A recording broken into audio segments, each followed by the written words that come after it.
Last week, I made a video on an old processor, the Sony DPS V55, and I'm here to do a part 2, because I think I was a little too hasty in dismissing this processor.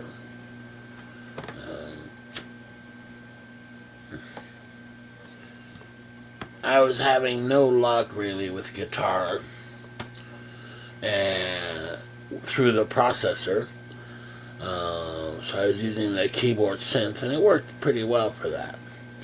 Now, I was about to pack it up and just get rid of it. However, here's what I discovered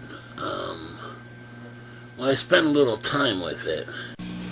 Okay, so there's a unit right there. And it's really a good looking unit. You know, it has a little small green display there. And input knobs and a rotary encoder there at the right. Which on the old units, you know, gets kind of flaky. Getting around presets and things.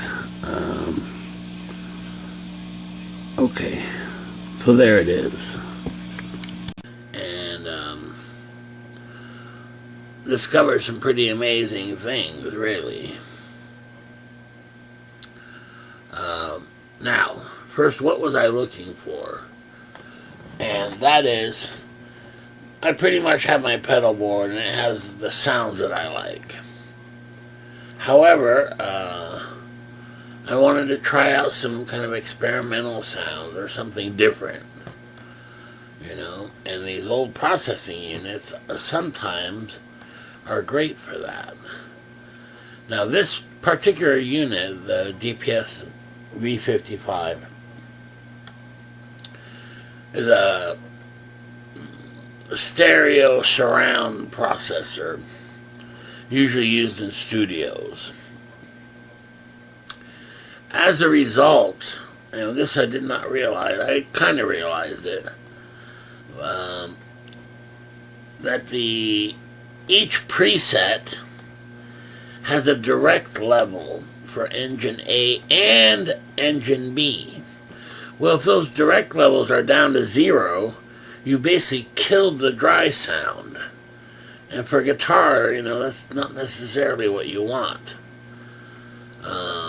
And I wish there was a global mode, you know, you could switch the direct level in and out, but it just doesn't have that, so you pretty much have to go through each preset. However, what that has resulted in are some really usable sounds for guitar. And unusual sounds, which is kind of what I was looking for. And to be quite honest, recently I had gotten a delay pedal, the Boss DD200. And, I mean, what a great delay pedal. It sounded great, did great delays and things. However, for me, it was pretty basic, you know. It didn't do any real unusual sounds, quite frankly. And I already had a delay pedal, so maybe it wasn't the perfect fit for me, though it's a great pedal, and I highly recommend it for those looking for a delay pedal who don't already have a decent one. You know, now if you have a decent one, it's kind of redundant, if you like. You know, and so anyway, and that's when I started to appreciate the Sony DPS V55, and start realizing, you know, this is the kind of thing that you wouldn't necessarily, you know, have in your rack and be an essential part of your sound. However, especially in the studio, it's really interesting to get these unusual sounds, right? And you're like, man, what is that? And it really sounds great, because it's kind of unique, and I hate to say unique, but at least different than your core sounds, if you like. And so let me give you a few examples of that. first I'll play it just with my normal setup, you know, just a clean sound, and then we'll engage the Sony and see what happens. Here's the, let's just play something real basic, just kind of a, yeah, this will work. Let's do...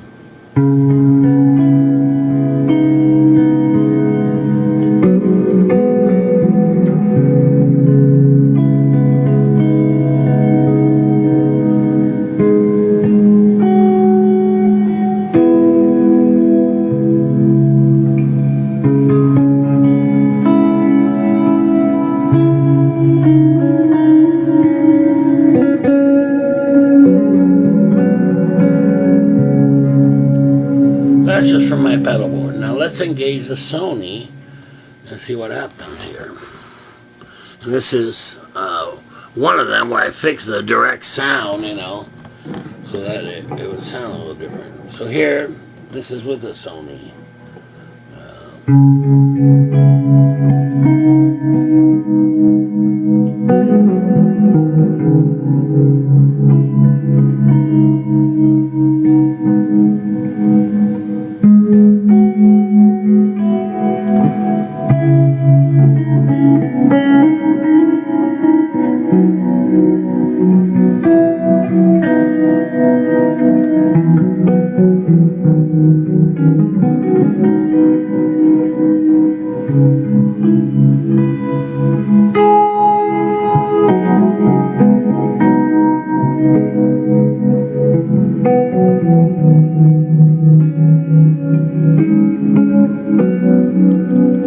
So you can hear that kind of a phase sound, right? For example here, if I play just, this is just with the unit off, the Sony turned off, just going through my pedal board, just...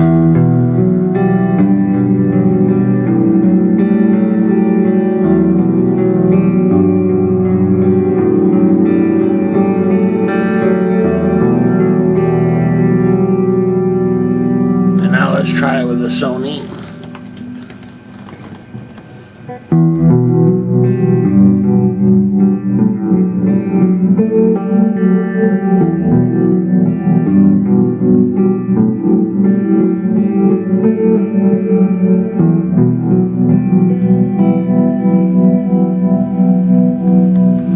Hear that kind of panning and phasing as well. So let's try another one. Alright, now here's a weird one, granted, but this is kind of what I was looking for. It's kind of odd sounds, you know. But if I play that same sequence again, that...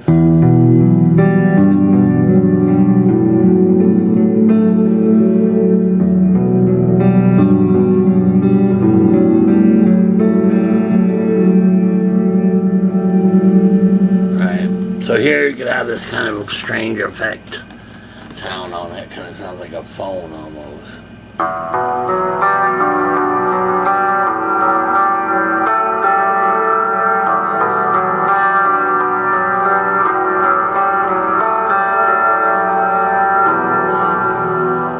And you hear that on kind of modern records, or at least, you know, tracks from the, what, 2000s. Okay. Alright, now here's one called an ambient panner. Same sequence here.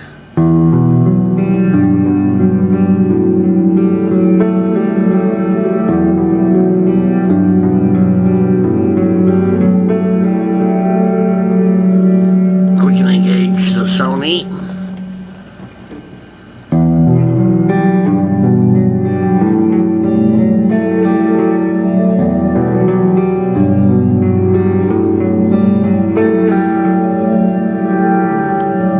So there again, you've got the panning thing going on. Alright, now here's one, and this is kind of what I'm talking about. Coming up with kind of unusual sounds, and it's a lot of fun, you know, tweaking the unit and seeing what kind of sounds you can come up with. And now here I'll show you, here's one that I really like. I find it very unusual. let's say I was playing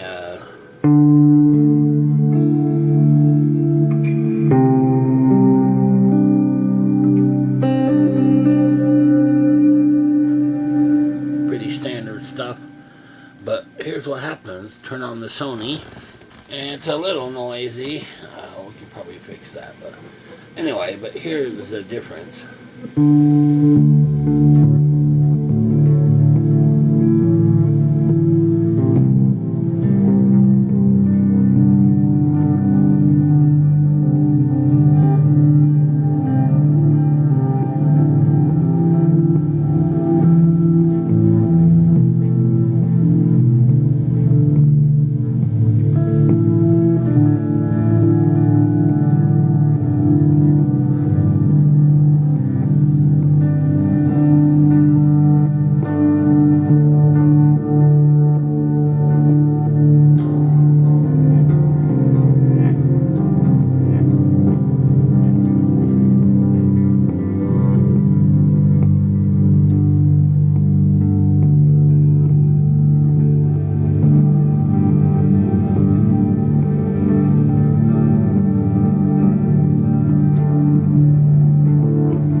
Pretty cool.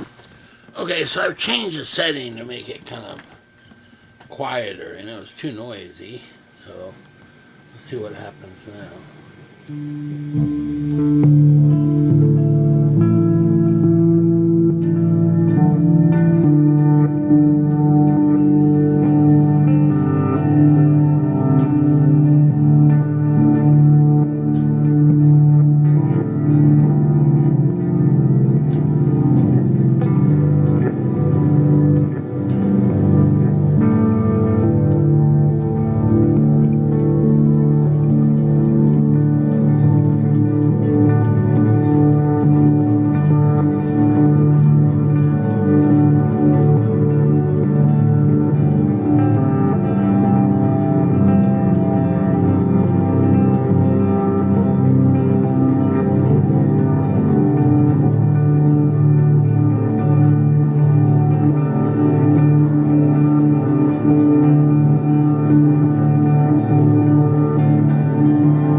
Pretty cool. And you know, you can always change, you know, your core settings, and then have the Sony on top of it.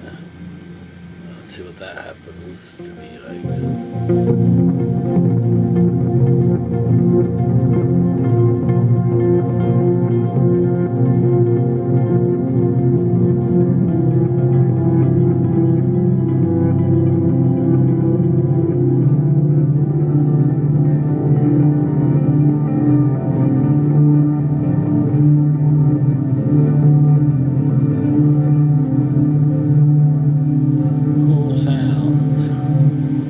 I just really like that kind of stuff.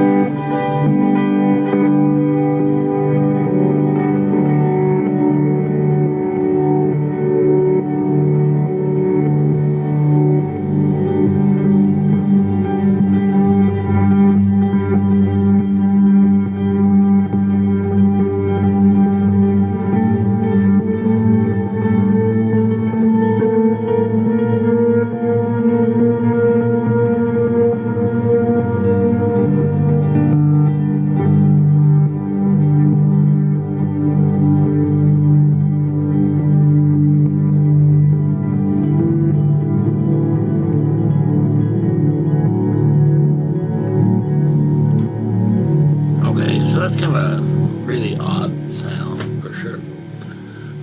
We can try some others here. Alright, now here's a pretty basic one that gives you kind of an ambient sound.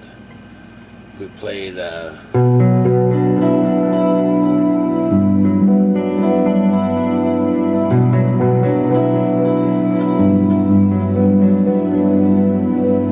just with my regular pedal board. Now I'm going to add the Sony.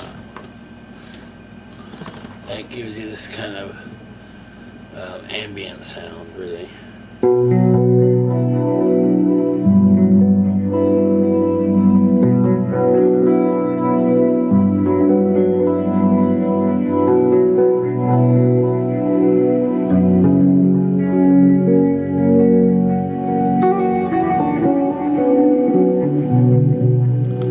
Alright, now here's kind of an interesting one. Kind of a chorus hall type thing. And here's without it, without the Sony, just my pedal board.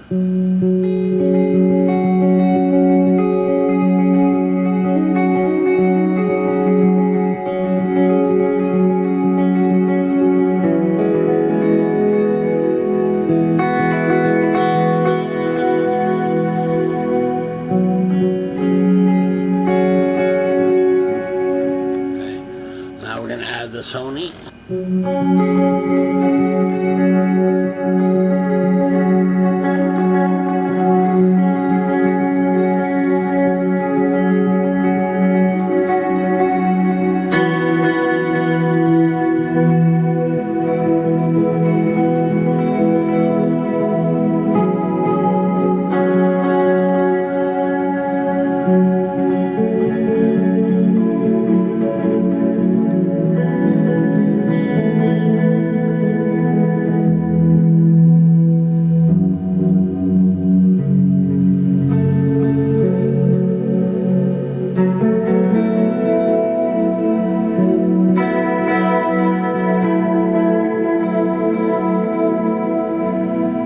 We take that up again just by itself, you know, without the Sony.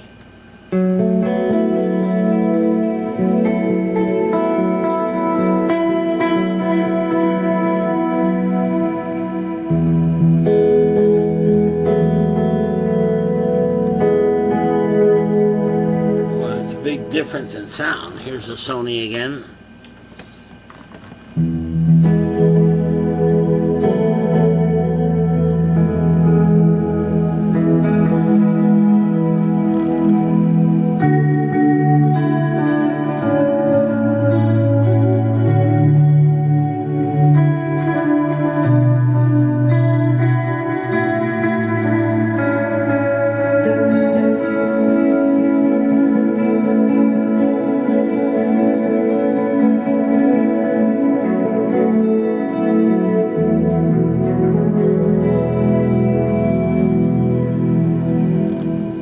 So in any case,